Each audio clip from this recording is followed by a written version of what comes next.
단열재를 고를 때 이런 생각 해보신 적 있으신가요? 두꺼우면 따뜻하겠지. 공기층이 있으니까 괜찮겠지. 내 단열도 잘하면 되지 않나? 사실 이런 생각들 완전히 틀린 것처럼 보이지 않습니다. 오히려 꽤 그럴듯한 상식처럼 들리기도 합니다. 그런데 이 상식들이 실제 건축 현장에서 어떤 결과를 만들어내는지 아시나요?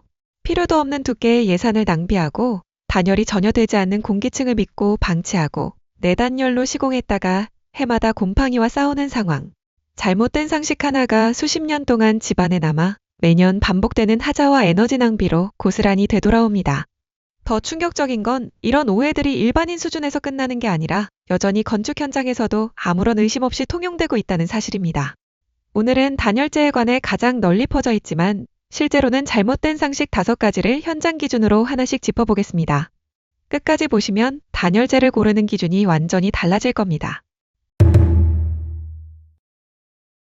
단열 공사를 앞두고 두꺼울수록 좋다고 했으니까 최대한 두껍게 넣어달라고 요청하는 건축주분들이 적지 않습니다. 직관적으로는 충분히 맞는 말처럼 들리고 실제로 두께가 늘어날수록 열관류율이 개선되는 것도 사실입니다. 그런데 여기서 반드시 짚어야 할 물리적인 사실이 하나 있습니다. 두께와 단열 성능의 관계는 직선이 아니라는 점입니다. 초기에는 두께가 조금만 늘어나도 성능이 빠르게 개선되지만 일정 수준을 넘어서면 그래프가 급격히 완만해지면서 두께를 아무리 추가해도 유의미한 성능 향상을 기대하기 어려워집니다. 예를 들어 단열재를 100mm에서 150mm로 늘리는 것과 150mm에서 200mm로 늘리는 것은 추가 비용은 동일하지만 실제 성능 개선 폭은 전혀 다른 이야기입니다. 그렇다면 그 예산을 어디에 써야 할까요? 정답은 취약부입니다.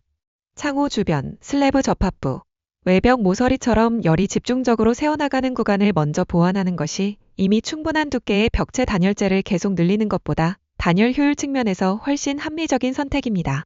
단열은 두께 경쟁이 아니라 열이 새는 지점을 정확히 찾아내는 싸움입니다. 조적 벽체를 시공할 때 또는 외벽 뒤쪽에 자연스럽게 생기는 빈 공간을 두고 공기가 단열 역할을 해주는 거 아닌가요? 라는 질문을 현장에서도 종종 듣습니다. 공기의 열전도율은 약 0.025와트/미터 켈빈으로 수치만 놓고 보면 상당히 낮은 편이기 때문에 얼핏 단열 효과가 있을 것처럼 느껴지기도 합니다.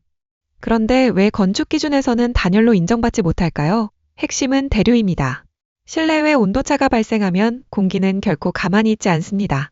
따뜻한 공기는 위로 올라가고 차가운 공기는 아래로 내려오면서 공기가 끊임없이 순환하게 되는데 이 대류 현상이 시작되는 순간 공기는 단열재가 아니라 열을 외부로 실어나르는 통로로 바뀌어버립니다.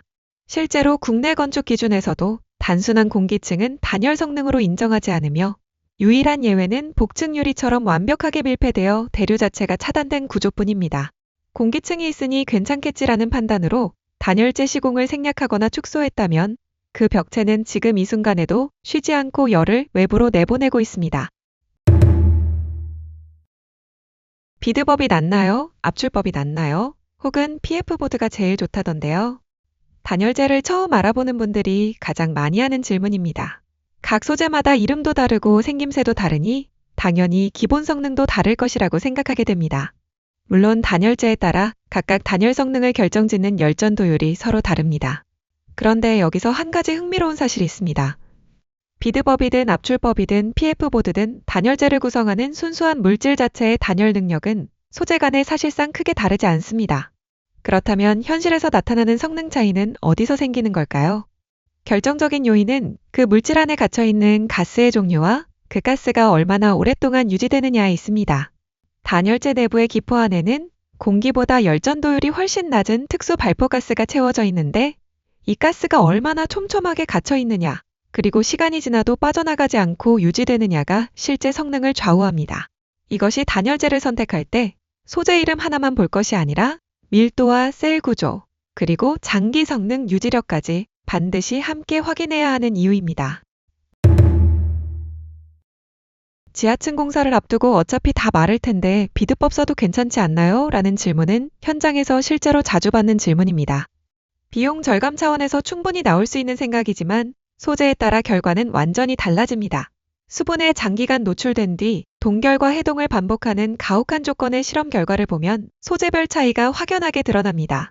압출법 보온판, 즉 아이소핑크 계열은 독립기포 구조 덕분에 수분이 내부로 침투하기 어려운 특성을 가지고 있어 동일한 조건에서도 성능 저하가 약 7% 수준에 머무르는 것으로 보고됩니다. 반면 비드법 단열재는 비드 입자 사이의 미세한 공간으로 수분이 서서히 스며드는 구조적 특성 때문에 같은 조건에서 성능이 절반 수준까지 떨어질 수 있으며 건조 이후에도 초기 성능을 완전히 회복하지 못하는 경우가 많습니다. 기초 바닥, 지하 외벽, 해빙기 이후 수분 함량이 높아지는 지중 환경에서 단열재 선택을 비용만으로 결정하면 그 차이는 완공 이후 수십 년에 걸쳐 열 손실과 성능 저하로 고스란히 되돌아옵니다. 비용도 절감되고 시공도 편한데 내단열로 두껍게 하면 외단열이랑 별 차이 없지 않나요? 이 말이 현장에서 통용되던 시절이 있었습니다. 하지만 현대 건축 기준에서 내단열과 외단열은 동등한 선택지가 아닙니다. 내단열의 가장 치명적인 문제는 단열재 자체의 성능이 아니라 열교를 구조적으로 막을 수 없다는 데 있습니다. 단열재를 벽체 안쪽에만 시공하면 슬래브 단부, 기둥, 보처럼 구조체가 외부와 직접 연결된 부위가 반드시 생기게 되고 이 지점은 단열재를 아무리 두껍게 시공해도 물리적으로 단열재가 닿지 않기 때문에 열이 그대로 외부로 빠져나갑니다. 더 큰 문제는 이 열교 부위가 단순히 열을 잃는 데서 끝나지 않는다는 점입니다.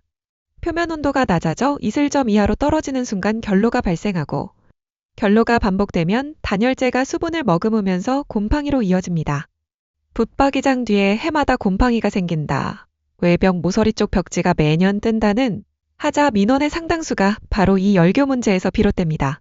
외단열은 구조체 전체를 단열재로 감싸기 때문에 이 열교를 원천적으로 차단하며 현대 건축에서 패시브 하우스나 제로에너지 건축이 모두 외단열을 기본으로 채택하는 이유가 바로 여기에 있습니다. 오늘은 단열재의 5가지 오해와 상식을 정리해드렸습니다. 두꺼울수록 좋다는 건 반은 맞고 반은 틀립니다. 취약부를 먼저 잡는 것이 우선입니다. 공기층은 단열이 아니며 대류가 시작되는 순간 오히려 열을 빼앗아갑니다. 단열재는 소재 이름이 아니라 내부 가스 구조와 장기 유지력이 성능을 결정합니다.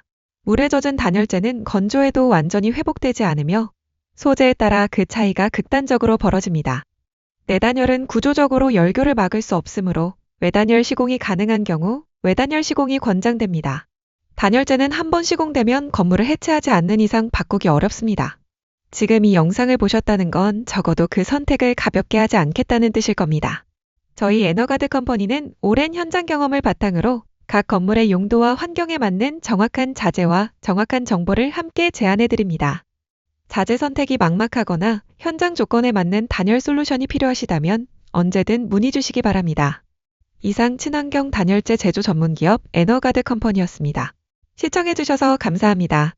도움이 되셨다면 좋아요와 구독 부탁드립니다.